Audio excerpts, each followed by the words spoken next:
المطلوب في التمرين رقم 3: أكتب الصوت القصير جو ثم ألفظ الكلمة.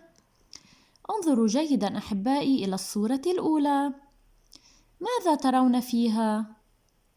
جندي، أحسنتم. ماذا نسمع في أول كلمة جندي؟ نسمع الصوت جو القصير.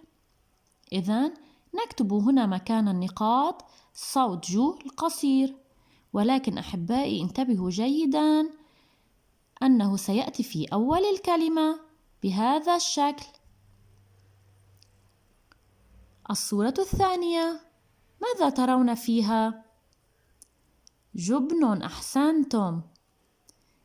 إذن نكتب في أول كلمة جبن هنا مكان النقاط صوت جو قصير في أول الكلمة.